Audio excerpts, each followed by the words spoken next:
The moment we judge ourselves, that is where we are affected by others' judgment. Hello, people. Welcome to the community of the Growth Mindset podcast. Guys, if you are a first time listener, don't forget to subscribe on whichever platform you're listening from so that you don't miss on more interesting episodes coming up in following weeks.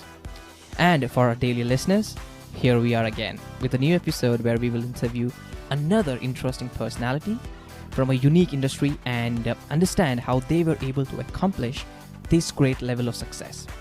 Remember, this is a podcast where we learn easy, practical methods and tips that we can implement in our daily lives from the very best and the most successful people known today. Because as we all know, success leaves clues. And we, the people having the growth mindset, will use these clues to create a better, more fulfilling, and a successful life. So, let the growth begin.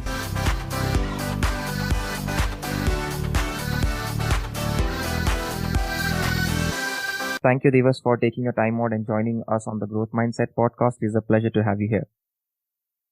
Thank you, Irshad. It's an absolute privilege to be here. Thank you for inviting me. Awesome. Divas, for my folks and my listeners who may be hearing you for the first time, would you like to tell them about who is Divas, where are you from, and what exactly you do? Because a lot of people do know you, but for people who are hearing you for the first time, how would you like to tell them about yourself? Okay. From someone who couldn't even speak his name properly to someone who has inspired more than 500,000 individuals across 14 countries. From someone who was clueless about life with low self-esteem and low self-worth to someone who as an IKIGAI coach helps people find their purpose. That's been my story so far. I feel privileged and grateful for this life. Irshad, every single day our story is being written. It's just a moment when you realize that you are also the writer of your story. And it was this realization that made me who I am today, born and raised in Dehradun, privileged to go to one of the top schools in the country. It was always burdened by insecurity and self-doubt. I used to stammer a lot while speaking, was bullied a lot, was conscious of my skin color, my looks, and did not have much confidence. After school, like every proud Indian student back then, I went to do my engineering and then worked for a software company. I did not have the courage to choose a career option due to lack of self-awareness. So I followed the default template offered by the society. So you can guess what I would have done. I worked as a software engineer. I was also preparing for management entrance examinations. I used to study with friends and was often told that I teach well and should consider teaching as a profession. But I did not believe them. I was like, these are like crazy because someone who could not even speak properly, how could I even think of teaching where speaking would be the primary part of the profession? So teaching was off the shelf, and that's been the journey so far. And from there, who was a shy, introvert child to going on various stages, addressing people, that has been the journey so far, Irshad. Wow. I mean, you've covered so many important things right off the bat in your introduction, and I want to dissect this so that my listeners who are also, let's say, some of them who are shy, who have this public fear of public speaking, which obviously is the number one fear in the world right now, more than the death, right? There are so many things that you've covered. I want to start off with, when did you realize that this is your passion, this is what you want to do? When did that moment come in your life? Irshad, as I shared, I was always facing this challenge of speaking effectively. When someone used to ask me my name, that, hey, Devas, or anyone in the school days used to ask my name, I was like, my name is Divas. That's how it was in my childhood. So it was always haunting me. I had lost a lot of opportunities because of this stammering. So it was, like burning desire to speak effectively. When I had joined the software company working as an engineer, I was 22 years old when I took a challenge to participate in public speaking contest by Toastmasters International. There was an email which came in my mailbox which says that it's a topic which says man is born free, but everywhere he's in chains. Now, following the default template, I had become an engineer as per my next door uncle's advice, and I felt chained being over there, the coding day in, day out. I was like, this is not what I'm supposed to do. So the topic was resonating so much with my current scenario that I felt that yes, man is actually born free and everywhere he's in chains. And I could resonate my life with the topic.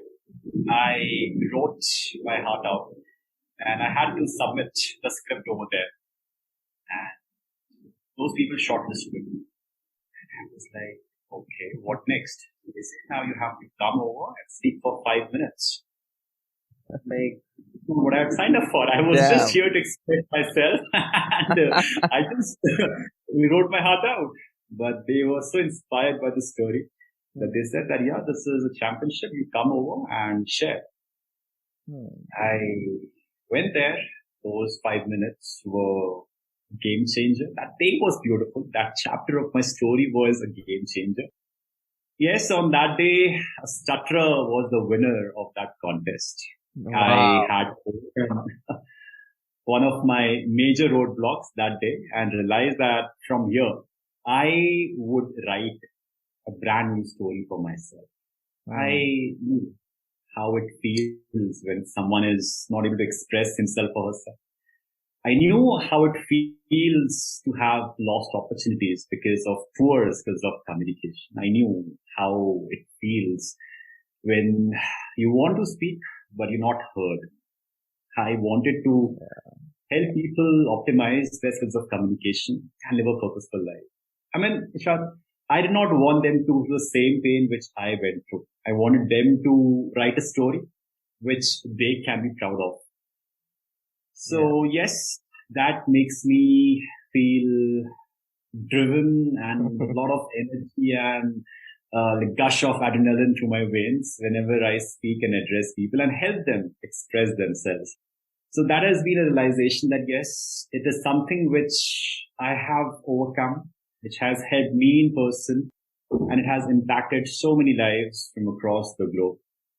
So feels grateful to serve people with the passion towards teaching and empowering lives. Wow. So basically that was your turning point in life wherein you went to that stage, Toastmaster stage, and delivered the speech, which after that is when you realize that, all right, this is where I want to go and this is what I want to make my career out of.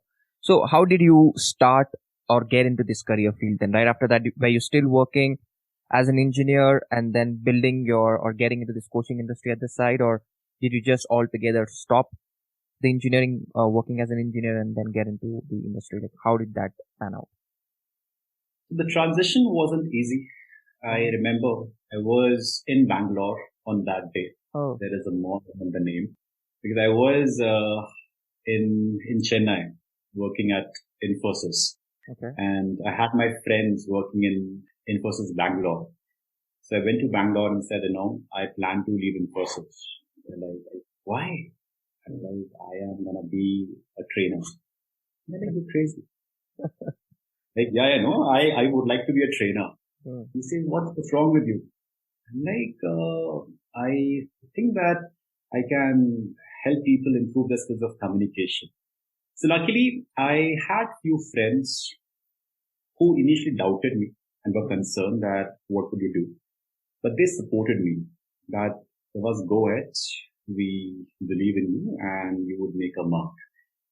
My then girlfriend, who was my wife, would always be there to support that. Yes, I believe in you. Go for it. From there, after a few months, I decided to leave Infosys, and my parents, my next door uncle was crazy.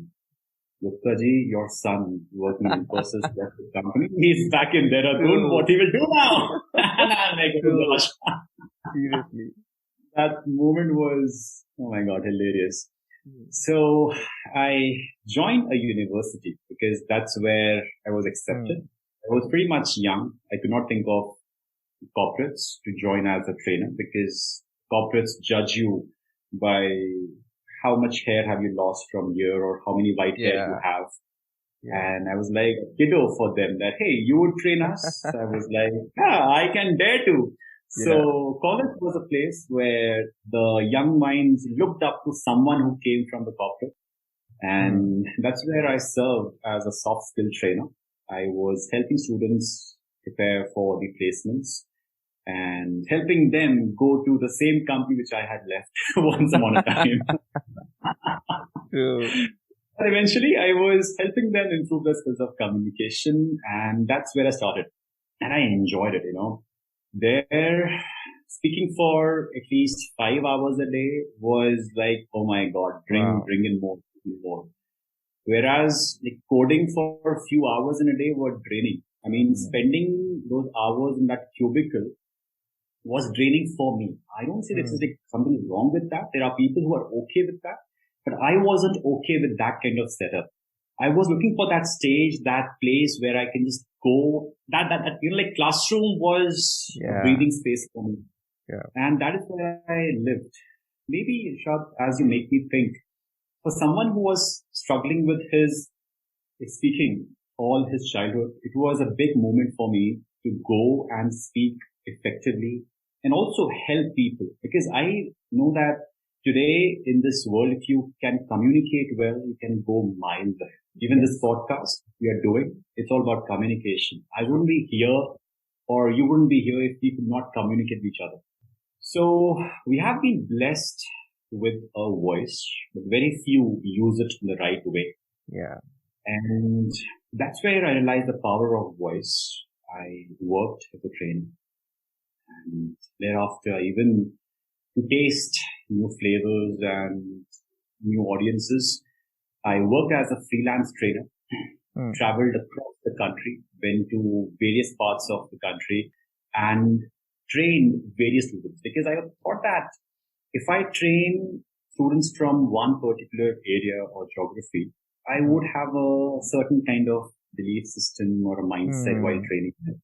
Yeah. So I exposed myself to people from length and breadth of this country to just challenge myself that how it feels, that a place where the only mode to communicate is English. They don't understand Hindi. Correct. When I go to down south. So it was a challenge that, hey, how do you communicate? I have to make the person understand.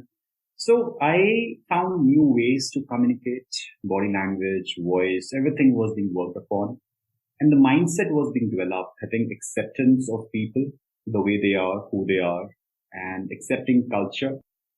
Many times, like communication, people understand that it's only about the way you speak.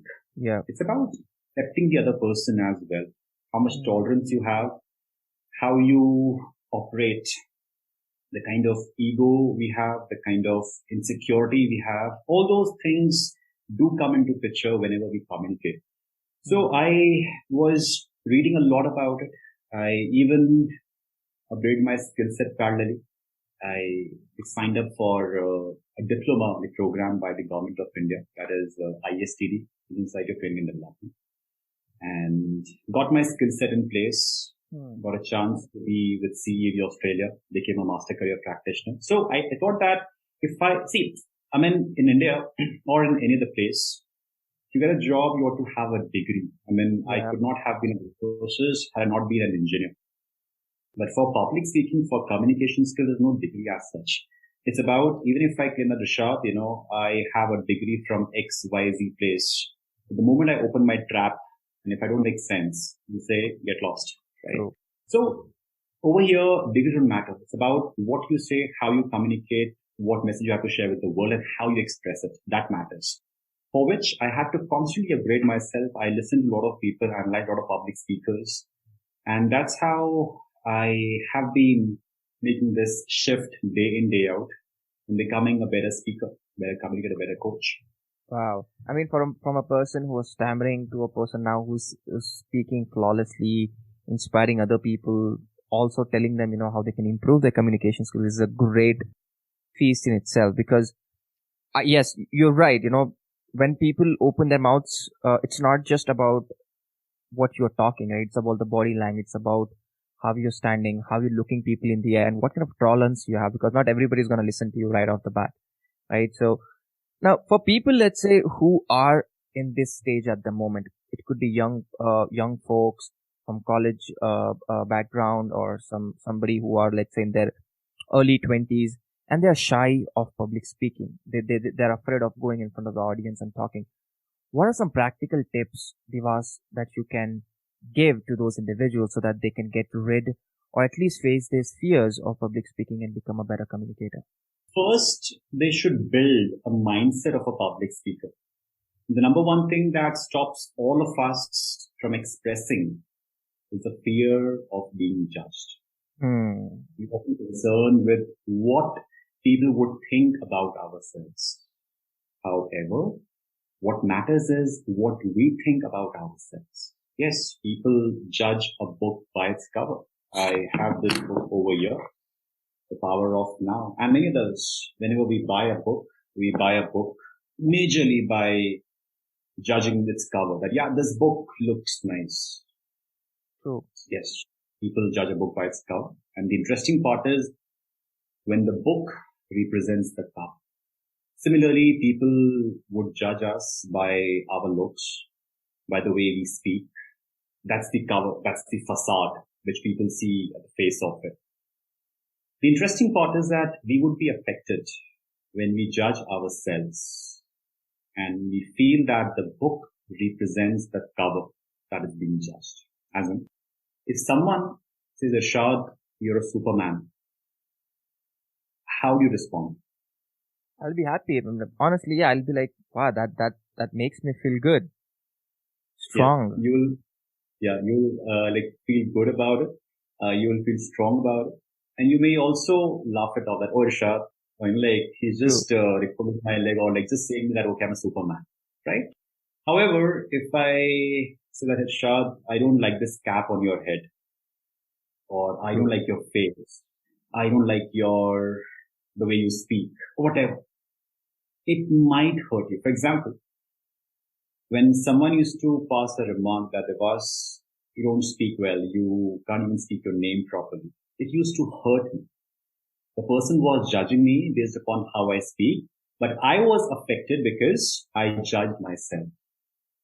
I judged myself, and that is where it affected me. If I call you a Superman, you would not be affected because you don't judge yourself as a Superman. You don't look at yourself as a Superman. The moment we judge ourselves, that is where we are affected by others' judgment. So we often have this thing across social media that we should not judge others. That's okay. The reality is that we would judge. We would judge. In fact, people who are listening to us right now, they would be judging us. Exactly. That whether you guys make sense or not. Should I listen to them for the next 1 second or 1 minute or so, or not? So judgment would always be there. You have to make sense of the world around you. You have so many data points that you have to judge and decide what is right, what is wrong. The only thing that we as a speaker can do is that when we accept ourselves, when we know that the book and the cover, if the cover represents the book and I'm okay with what is inside of the book, I will be comfortable. In simple words, when I accept my flaws and I still say that I'm awesome, I'm saying that I'm flossing. So accepting your flaws and staying awesome is something that you all need to do.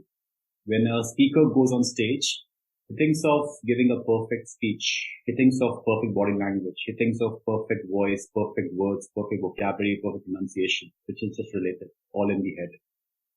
True. So the moment we accept ourselves in entirety, we see a shift in confidence and expression. So once you have a mindset of a public speaker, then you work on your skill set, which includes optimizing your body language, vocal variety, and words. So to become a good communicator, the public speaker, practicing alone would not help. You need to have people with whom you can practice, a community of like-minded individuals who can help you improve without judging you. Because today, if you dare to post a video on your social media handle, chances are that someone would pass a remark, someone would laugh at you, and you'll again go back into your shell. That, hey, people are laughing at me, they are passing remarks against me, and you'll never break through your shell. So you need to have a community, a group of people who empower you, who support you, and who even have a common goal. Yes, apart from this, you need to have a mentor in life who can guide you, give you solutions to your personal challenges. That's how we improve. I mean, I would thank my speech therapist back then, Dr. Soni, who was there to assist me. Else, I wouldn't be here speaking in front of you. I have gone through a lot of trainings, a lot of mentorship, and all these things help me the way I speak today. So if anyone is thinking to become a good speaker, do not negate it. If you think that just by watching YouTube videos you become a great speaker, you're mistaken. You need to go for deliberate practice with people who are like-minded and who always support you and encourage you. Interesting. I mean, I like the part wherein you've laid out with such detailed about, starting it from the mindset, because if you don't have the right mindset, then you actually cannot go to the next level.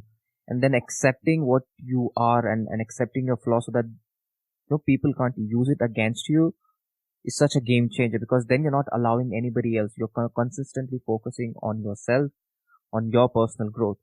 And also the third part which you mentioned about, not just speaking alone, but speaking in front of people, like-minded people, wherein they are also identifying that this is what you are doing, where you're going right, where you're going wrong. I mean, these are so important, because I personally know I've been to Toastmasters a couple of times. I went there, I was there for a few weeks, but that's about it. I did that and I came, I was happy. And I think anybody who wants to get into this space where you want to become a great communicator, you need to put yourself out there. Until unless we put ourselves out there, nothing is going to happen. And myself, Divas, I've done engineering myself, right? Mm-hmm. I did engineering, and I realized in fourth year of engineering that, man, this is not going to be me. I cannot work as a software engineer. That's not going to happen. So I basically sat down and I made a list of, okay, what can I do which will make me happy? Not just help me make money, but make me happy. And I knew I loved interacting with people. I had a list of all the, options that I thought can help me make money, because financially I had to support my family, as well as think about other options. That's where I realized that sales is such a field wherein my communication skills are going to improve, because I'm going to be interacting with so many people on a regular basis. And that happens even today. I'm interacting with at least 10 different new people with board of directors, talking to them, and the way they talk and the way I talk, there's so much to learn from those specific industries. And I'm sure if I had chosen that engineering field, and if I was working as a software engineer, whatever communication skills I have today, I wouldn't have it. Why? The reason I have it is because of the field that I chose.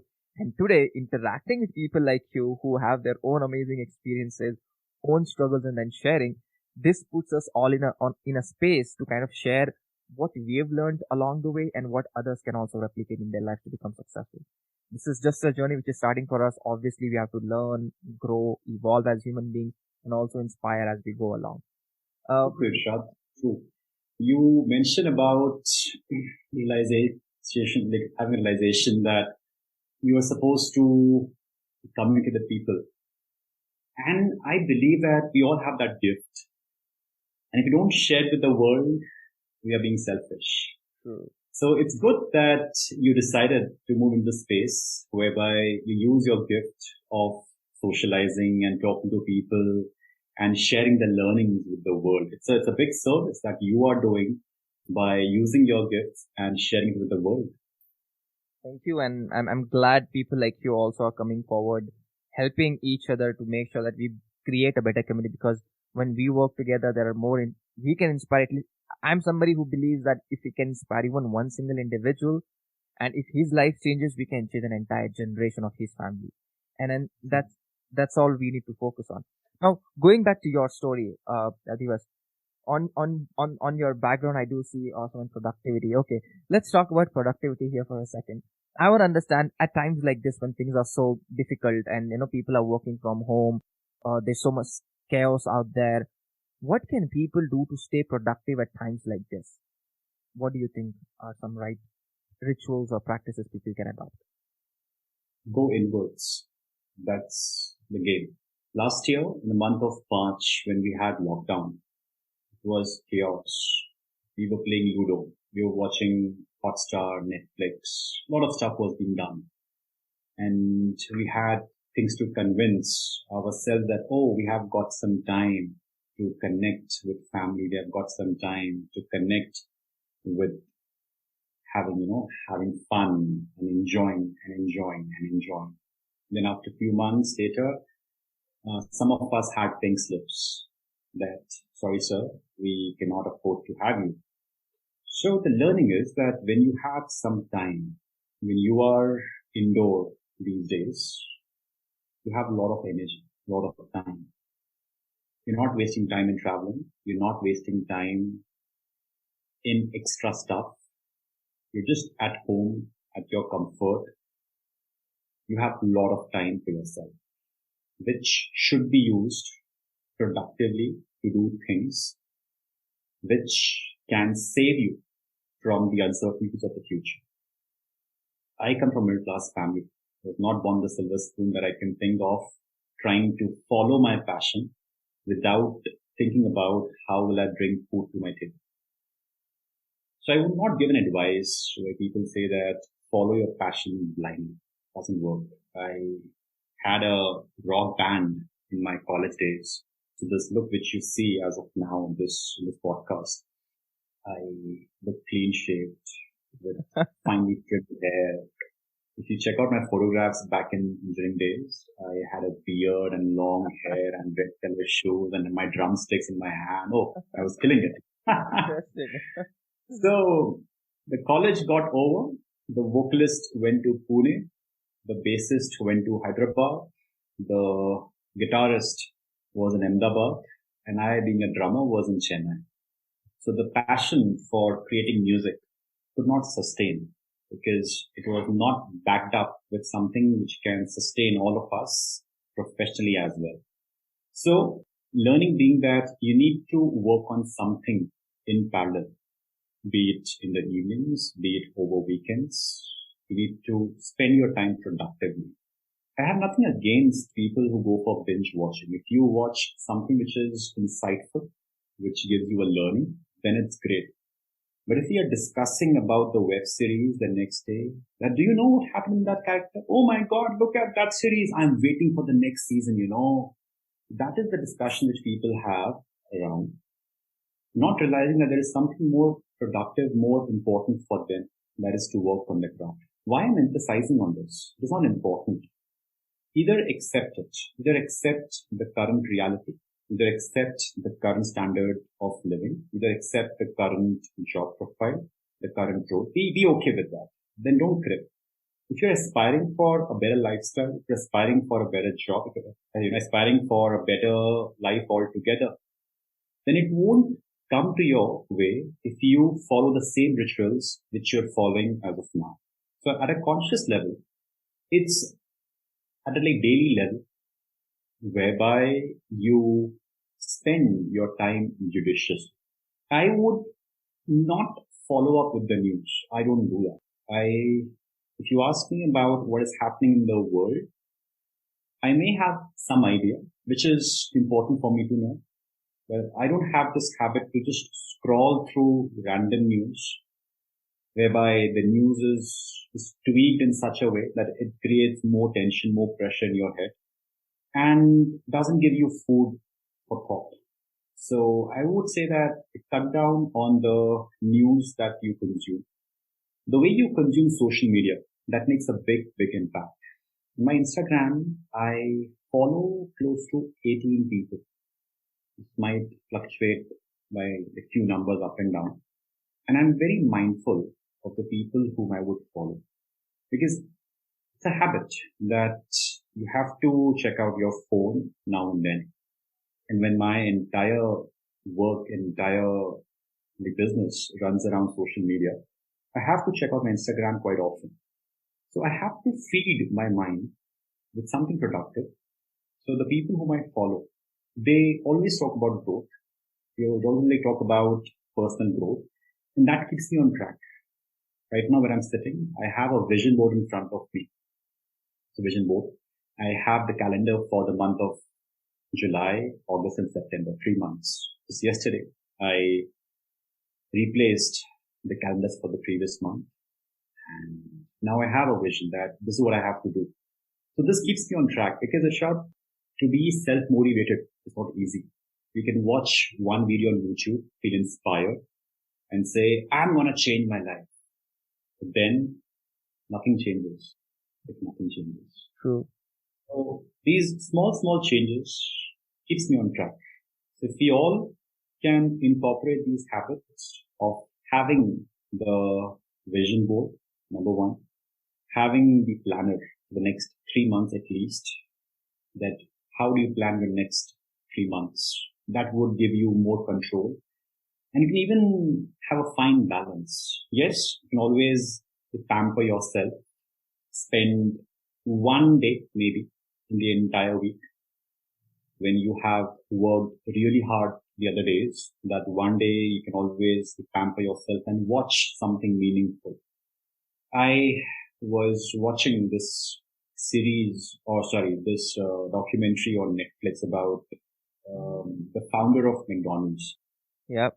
I had to find, it was the name of the founder. Founder was the name of the series, if I don't remember, movie. Yeah. Correct. I've seen that too. Yep. Yeah. So I have to literally explore Netflix, that what is it that would make me feel enriched and stay on the path. Else, it's so easy to lose your focus, to lose your path.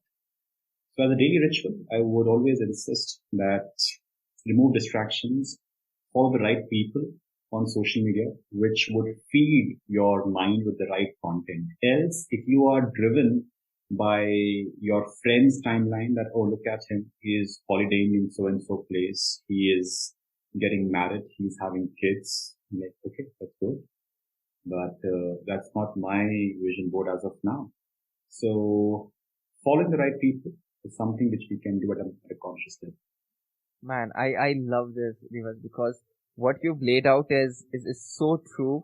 I mean, there's so many things here. You said instead of focusing on others, you have to firsthand go within to basically understand who you are, and then becoming really conscious of where are you actually spending your time. Because I know I am also very damn conscious about the people that I follow on Instagram. I don't follow celebrities, their amazing cars, their bungalows, because that will just make you feel miserable. And if you're feeling miserable, if you're opening something, then what's the point of you even going there in the first place? And I'm a big advocate of as well telling people, and if people see my post, people who follow me on Instagram know that I'm always posting about things. What can help you grow? Where can you do? What can you learn? Those are the kind of people that I normally follow. Otherwise, I don't just follow any random people. People have today, because of, people are sitting at home. There are so many distractions out there that the moment you open social media, and let's say if you're following some random people, you're just going to be flooded with information. And it's just everybody's trying to take your time, because your attention is very crucial, right? Mm-hmm. And the point about news that you mentioned, we know how news industry works, right? I know how it works. Their primary agenda is to make sure that you come for more and more. And then the negative news spreads 4 times faster than the truth. So they know how to get us hooked. But it should be our responsibility to really become aware of what truly do we want. What is one of the takeaways that I really liked from what you mentioned in this, what I'm not doing at the moment, is basically a three-month plan, having a calendar directly in front of me, which is something that I'm definitely going to do as well. I'm going to basically plan out, let's say, how this works, because in every interview, I make it a point to learn something from that individual who's actually successful, add it, implement it in my life, and see if that really works for me. Some things work, some things doesn't, but it's always good to try, because there are now so many things that I've implemented in my life from the people that I've interviewed that is giving me great results. Because we are the creature of our habits. You tell me how you're spending your time, tomorrow we know where you were headed in the first place. Absolutely. Talking about self-improvement and motivation, this is more important, motivation, right? Everybody can be motivated for a few days, but let's say even though you have a great vision, you have great ideas, maybe you're working on them, but in between you lose the motivation. What do you do at that point of time to stay consistent? What do you do? I go back and ask myself why did I do all this? I mean, this year we celebrated 5 years of our company, IKIGAI Learning Private Limited. 2016 was the year when we were quite enterprising. We thought that we'll change the world. We came up with this company and a lot of crazy ideas did not materialize.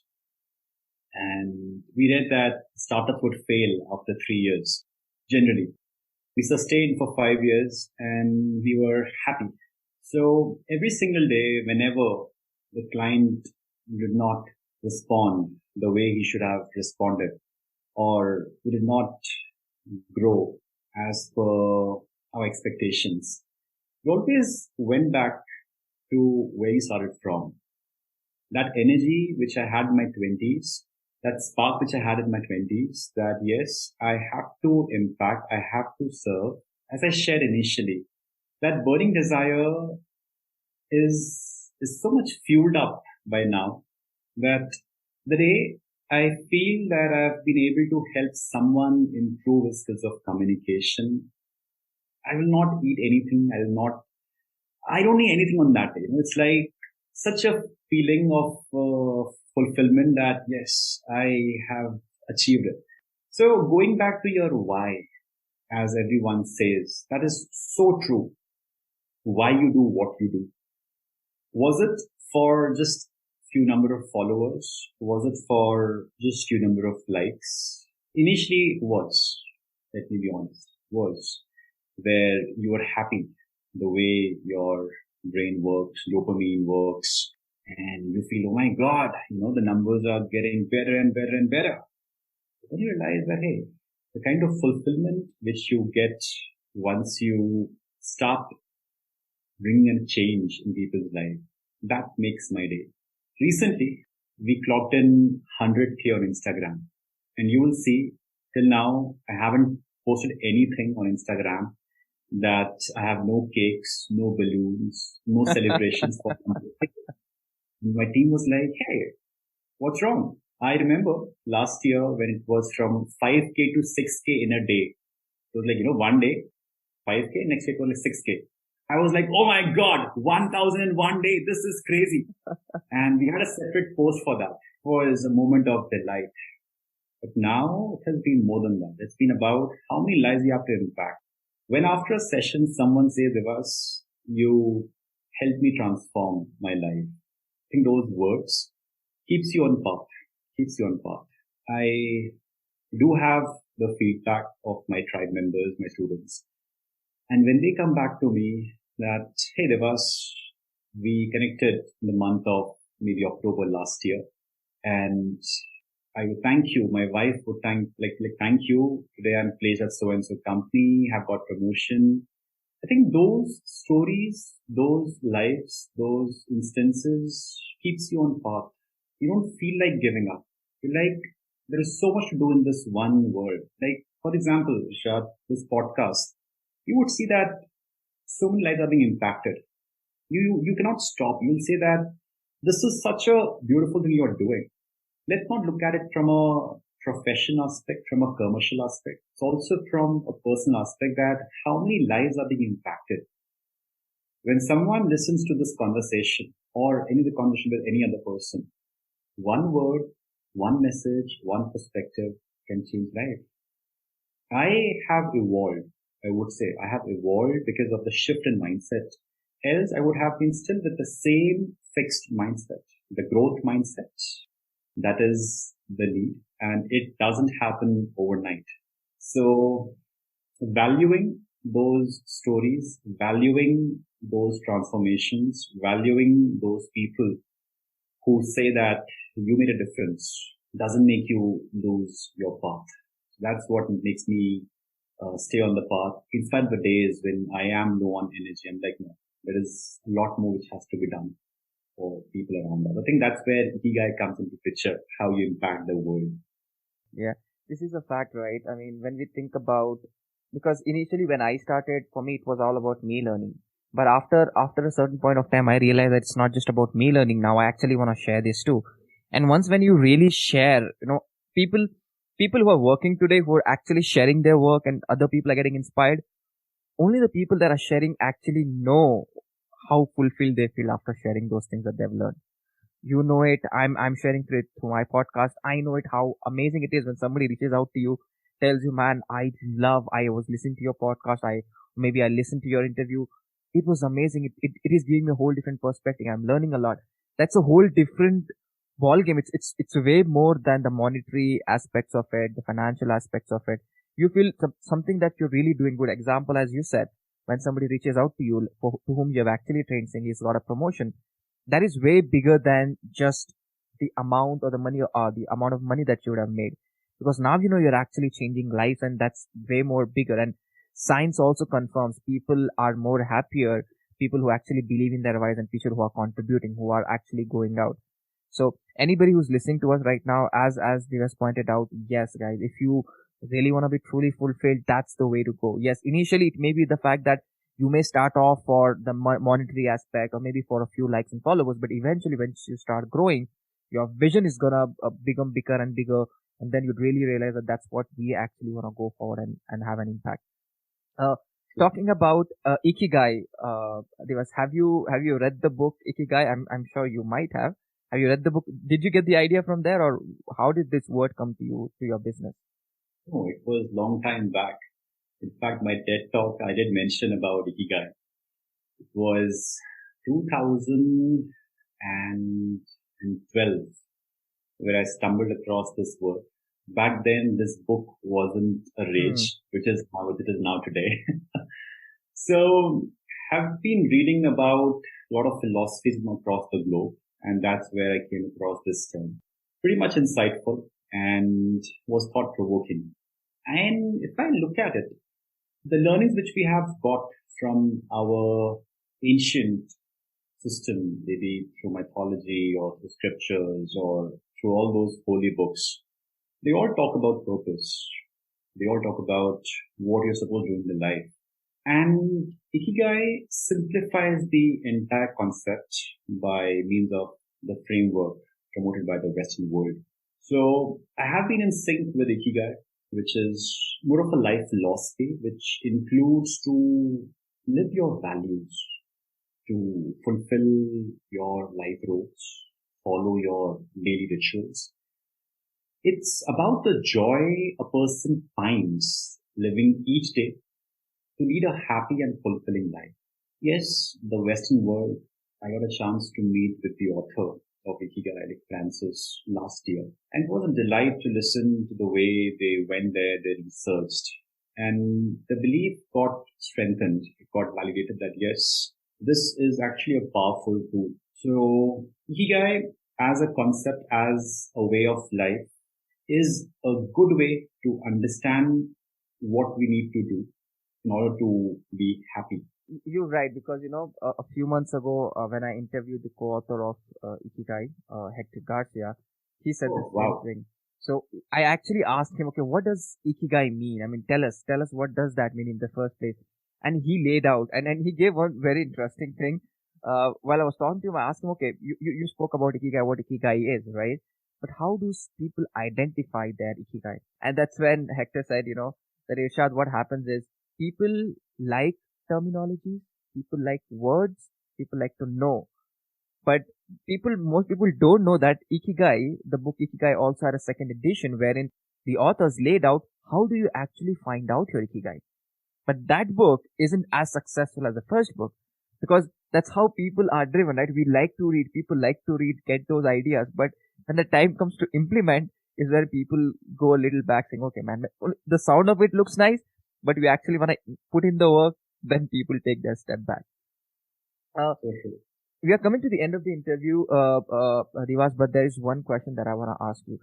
If you had to recommend, let's say, 2 books for our listeners that can help them become a better version of themselves, develop this growth mindset, what those 2 books would you recommend that are your favorite to my listeners? One would be Mindset by Carol Dweck. Mm-hmm. It's a beautiful book which talks about how the mindset helps you in terms of your life, business, relationships. We often think about mindset in terms of the career, but the kind of relationships we have, with people around us and with ourselves. For that, I would highly recommend everyone to read that one.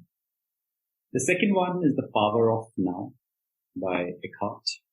I have one with me over here. Beautiful book, makes you realize the importance of now and makes you more aware about what you do. And over a period of time, Irshad, I learned that awareness is everything. Awareness is everything. If I look at awareness about a business model, awareness about an opportunity, awareness about the other person, awareness about the organization that you plan to work for, and most importantly, awareness about yourself. So awareness is everything. When you know about yourself, your value system, I spoke about the rituals and the values by which you live, how to find IKIGAI. There are a few questions which we need to ask ourselves. And that would eventually change the game for you. So to be more aware, I would recommend The Power of Now. And yes, to work on the relationships with yourself and others, Mindset by Carol Dweck. Interesting. Now I want to end the interview with the most important thing. You spoke about the questions that basically can help people find their ikigai. Let's say, I don't want you to answer, but just give the questions to the listeners, saying what question they should ask themselves. Maybe 1, 2, 3, whatever you have on top of your mind, that can help them find their ikigai, their purpose. Let's look at the questions in 3 ways. One is your past, second is your present, and third is your future.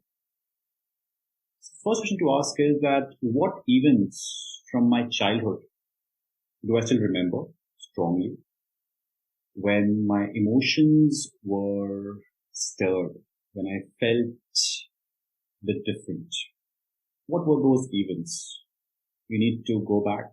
Like for me, all those moments where I could not speak, where I was stuck, I felt embarrassed, I felt humiliated. That has been with me. My emotions were stirred. That is one thing. That's like one such event. Similarly, you have to ask yourself, what events were they? And do they still affect you? As of this date, do they still affect you? These 2 questions with respect to your past. Talking about the present, ask yourself, where does your curiosity lie? For me, my curiosity lies in how people behave, how people communicate, how people think. What are you curious about? I'm not curious about reading about technology. I'd rather pick up books around psychology and mindset. I wish I had arts in my school days because I was a bright mind, so I chose sciences. So now I realize I was a typical art student and I understand human behavior in a much better way than I understand the codes or technology. So ask about where does your curiosity lie? That would keep you going. That would give you that food for thought. Keep on working on yourself. And also, even if you had enough money, would you still continue with that or not? Sometimes when I have students who are not from well-to-do family, they cannot afford things, I'll be happy to help them. I'll be happy to help them because there is a deeper purpose at why you want to do it. So ask yourself that in the present moment, where does your curiosity lie? And would you continue to do what you're doing happily ever after? Lastly, for the future, you need to ask that what changes do you wish for in the future? I want people to communicate well. I've seen that, Irshad, words have the power to either make or break relationships. The way we sound, our tone, the way we communicate, it can actually make a person feel empowered or worthless. It's just a tone. True. Our gestures, the relationships between a spouse or between a parent and a child. It's all communication. When we look at road rage, when we look at a lot of hate comments on social media, all modes of communication, if we are able to understand ourselves and accept perspectives from the other people, the world will be a better place. So communication is not just about enthralling the audience. It's not about giving a pep talk. It's about how you or what you say does not impact the other person. So what changes do you wish for in the future? And what can you do about it? You need to ask these questions. So when you say that, when I say that, what can I do about this? Yes, I can certainly offer my services. Like I can always help people communicate better, shed off their limitations, get connected with themselves, get in touch with their vulnerabilities. All these things make you feel light and you're able to communicate well. Else, all that fear of being judged would always pop in. And when we see people who just end in the grave and say, I wish I should not have said this. I wish I should have said this. That kind of regret would not be there. So these few questions based upon past, present and future would help a person consciously, mindfully choose things and act in a certain way, not in a default way. Those are deep. I mean, people who are really going to reflect, because I know the power of those questions, because these were the questions that I asked myself when I wanted to realize what do I really want to do with my life. And now I have the answer to those. I have a mission statement. But yeah, these questions are important. The words that we use are important because words have the power to make or break. And as you said, communication is not just about inspiring people. It's basically a way of life. Wherever you are, you need to communicate. Verbally, non-verbally, body language. We're just communicating with each other. You and me are communicating with each other virtually in a lot of different formats, like not just the words, but the eye contact, but the way we are sitting, all of this. And it's so important for all of us to realize this. And I really appreciate, Divas, you taking your time out and sharing your wisdom. What I really love the fact about this interview is how organized and detailed you've been. You've not lost your thought or your chain of thought while you were actually explaining this, because I've interviewed a lot of people. I've interviewed artists, authors. Sometimes people get lost because that's the idea, because our mind is filled with clutter. Unless we really become mindful of our thoughts, you cannot have those amazing pattern or the chain of thoughts wherein it does not break. That shows that, how much focused you are on your craft and how mindful you are of all the things that you're digesting, because we are the product of our environment. What we consume is what we actually become. So guys, if you can learn some art, I think the biggest art that you guys can master from Divas that I love that I've seen in him is how focused and mindful you can become when you really become conscious about your life. Then everything else one by one, it's a constant struggle. Growing the growth mindset or even becoming aware is something that it's an ongoing process. People change, their belief system can change, but it's an ongoing process where you keep learning, keep evolving. Divas, how can people reach out to you? Final question. What are some platforms? So connecting over LinkedIn would be one place, or Instagram, or YouTube, or Facebook, or website, whichever way. So Google up the name. I might pop up. Don't go on the images section. You might find something else. And that would fantasize you, okay? Because my spelling, it's Divas. So just play it safe, apply some filters, and don't get lost. Awesome. Perfect. Thank you so much, Divas, for joining us. Thank you, Irshad, for having me. It was a pleasure talking to you. Thank you so much. This brings us to the end of this episode, and hope you at least had one takeaway from this interview. If you have any questions or want to talk to me personally, you can find me at www.silawathirshad.com. See you soon.